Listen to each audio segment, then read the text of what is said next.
نو در باندې واوره نورې به څه خبرې وکړو. سمه ده نادانه بالکل درته وایم خو ما چې کوم شعرونه لیکلي دي نو هغه ما د ملګرو سره شریک کړي هم دي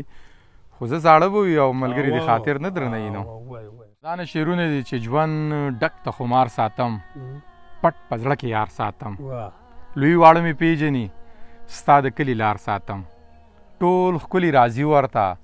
زړه پېښور ښار ساتم ډېر ښه یار څوک چې په ما سر ورکوي هغه سړی یار ساتم اوس هم په بټوه کې زه ستا د زلفو تار ساتم اوس هم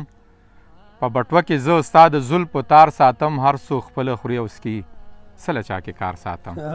ډېر ښه یار هر څوک خپله خوري او څکي څه له چا کې کار ساتم راو به شي نیازک زما غر چینا چینار ساتم ډېر ښه یار او هر سړی خپل کار کوي روزګار کوي ستا لیونی تا ته انتظار کوي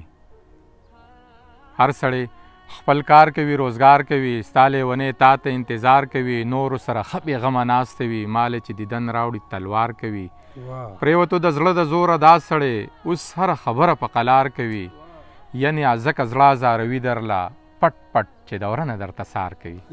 ډېر ښه یار که د هجر شپې اوږدې دي ستا د یاد لمحې خوږې دي څوک مې نه پرېږدوي تا ته خپل پردي ټول راپسې دي زه چې ستا ته زمانه شوې راته کړې چا خیرې دي صاحب شاه د کار سړی و اورېدلې مې قیسې دي صاحب شاه د کار سړی و اورېدلې مې قیسې دي زه چې لاړ شو نیازه خان له رانې شوي څو ګیلې دي هغه وه ما نه مروره بېګا خوب راله نه راتلو د سره بېګا د نیمې شپې مې د زړه ور وخوچه په ما سبل شانتې ویره بېګا د نیمې شپې مې د زړه ور وخوچا په ما سبل شانتې ویره بېګا ما یې د کور دیوال ته شپه سبا کړه هغه و ما نه ناخبره بېګا نیازک له ستا د غمه خوب نه ورتلو ښه ده چې راغلې د زړه سره بېګا ډېر ښه یار نیازکه د صاحب شاه صابر صاحب یو انتخاب کلام هم ووایي استاد صاحب شاه صابر صاحب وایي چې ذرې ذرې شي چې رڼا ته رسي لمر ته رسي ستوري د سختو نه تېرېږي چې سحر ته رسي په ما هم هغه څوک د کفر ګواهي ورکوي څوک چې زما په زور محراب ته ځي منبر ته رسي چې نښه وي مین کوڅه د جانان وپېژني په ما ټیکري په درک سړی ګودر ته رسي شوګیره هغه وي چې یاد تې سترګه پټه نه کي اسویلی هغه وي چې تاو یې ستمګر ته رسي په کربلا کې به تیاره وي رڼا شوي به وي چې د حسین پرې کړی سر د یزید در ته رسي هغه د غرونو لیونې به پکې څوک پیژني دنیا به نوره وي صابر چې پېښور ته رسي ته د صابر زړه دړدوې تا له مزه درکوي ما سره غم دی چې ازار یې ستا نظر ته رسي ډېر ښه یار